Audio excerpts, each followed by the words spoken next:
आपण कोण आहोत, कसं हे आयुष्य आपल्यासमोरून निघून जातं याची आपल्याला कल्पना पण नसते. आपण सदैव कुठल्या ना कुठल्या कामात सदैव दंग असतो. बघा ना, कधी मुलाची जबाबदारी, कधी घरच्यांची जबाबदारी, कधी आईवडिलांची जबाबदारी. पण कधीही तुम्ही स्वतःची जबाबदारी घेतलीत का? कधी तुम्ही स्वतःला वेळ दिलात का? हा प्रश्न मी एका बाईला विचारते, कारण मी स्वतः एक बाई आहे. मैत्रिणींनो, तुम्ही स्वतःसाठी कधी वेळ काढता का? तर तुम्ही काढायला शिका. आयुष्य असंच निघून जाईल. पहिले आई वडील, मग मूलबाळ, मग त्याची लग्न, मग नातवंड. पण या सगळ्या जबाबदारीमध्ये तुम्ही कधी स्वतःला वेळ दिला आहेत का? मी देते. जर तुम्ही बघितलं तर माझं शेड्यूल बिझीच असतं, सकाळी 6 ते रात्री 8. पण जेव्हा मला उन्हाळ्याच्या सुट्ट्या मिळतात, दिवाळीच्या सुट्ट्या मिळतात, तेव्हा मी हमखास स्वतःसाठी वेळ काढते. म्हणजे माझ्या फॅमिलीला मी वेळ देऊ शकत नाही रोजचा, पण जेव्हा मला दिवाळीच्या सुट्ट्या मिळतात किंवा उन्हाळ्याच्या सुट्टी मिळतात, तेव्हा मी असं एक ठिकाण शोधून काढते जिथे मला कोणी डिस्टर्ब करणार नसेल. जसं की आम्ही आता नुकताच पेंचला जाऊन आलो. पेंचला म्हणजे कुठल्या पेंचला? तर आपल्याकडच्या महाराष्ट्राच्या पेंचला. इथे गेल्यानंतर आम्ही MTDC सिल्लारीला राहिलो. मंडळी, इतकं सुंदर आहे ना हे ठिकाण की तुम्ही कुठलंही, मला वाटत नाही 3 स्टार हॉटेल याच्यापेक्षा कमी आहे. सर्वात महत्त्वाचं म्हणजे त्यांची माणसं स्वभावानं खूप गोड आहेत. आणि मी दुसऱ्यांदा MTDC सिल्लारीला राहिली. MTDCच्या जवळच एक बनेरा गेट म्हणून एक जंगल सफारी आहे. आता तुम्ही म्हणाल मी असं का निवडलं? तर मंडळी, हे याच्यासाठी, कारण इथं गेल्यावर तुम्ही निसर्गाच्या सानिध्यात येता.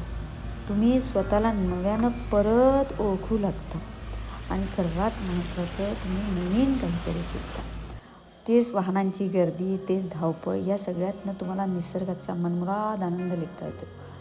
आणि सर्वात महत्त्वाचं काय मंडळी, इथे मी धनेश पर्यटन संकुलला गेली होती, जे तिथेच बनेरा गेटच्या जवळच येतं, सुरुवानी गेटजवळ. इथं तर तुम्ही निसर्गाची कल्पनाच करू शकत नाही. मी तुम्हाला नक्की सांगेल, आयुष्य कितीही धावपळीचं असू दे, कितीही जबाबदारी असू दे, पण तुम्ही स्वतःसाठी नक्की वेळ काढा.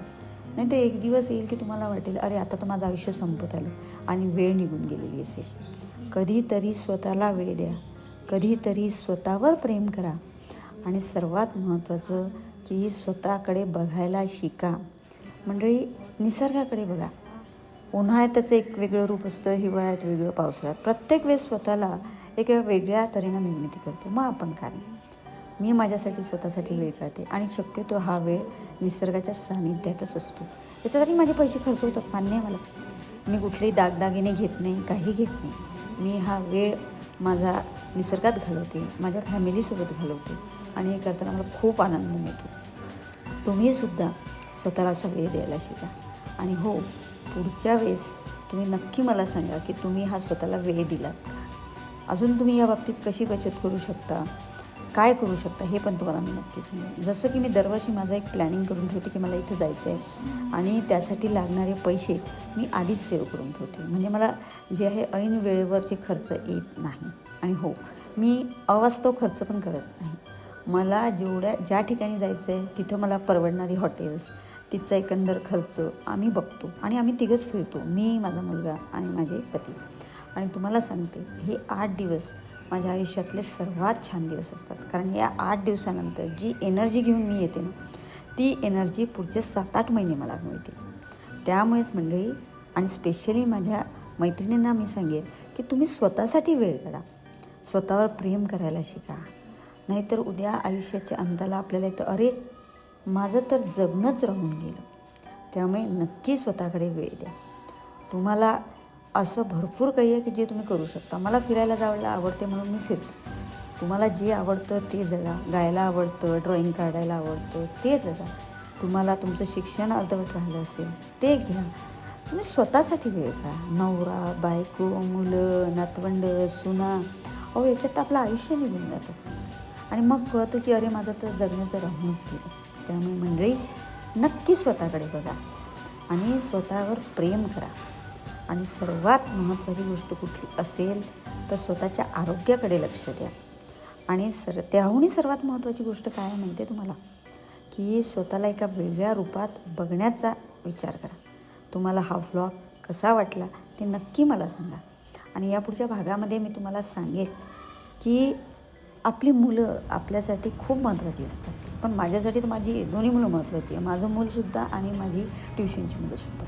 अहो ते खूप काही शिकवतात आपल्याला आणि म्हणूनच मी त्यांच्यासोबत खूप काही शिकली आहे. पण तुम्ही घरी मुलांसोबत कसं वागता, त्याचा इनडायरेक्ट इफेक्ट आपल्यावर कसा येतो हे पण तुम्हाला मी सांगू इच्छिते. आणि तुम्ही पेरेंटिंग किती छान करू शकता हे पण मी तुम्हाला सांगू इच्छिते. तेव्हा पुढच्या भागात आपण नक्की या विषयावर चर्चा करू. आत्ताच आम्ही जी आपली सुट्टी झाली दिवाळीची तिथे फ्रेंड्सला जाऊन आलो. या बाबतीत तुम्हाला काही अजून माहिती पाहिजे असेल तर नक्की सांगा. मी नक्की तिथे तुम्हाला देण्याचा प्रयत्न करेल. पण मंडळी, तुमची साथ मला हवी आहे, तुमचा विश्वास मला हवा आहे. आणि माझ्या बहिणींना, माझ्या मैत्रिणींना, माझ्या मुलांना, मुलं म्हणजे दोन्ही आले, मुलं आणि मुली, मी तुम्हाला नक्की सांगेन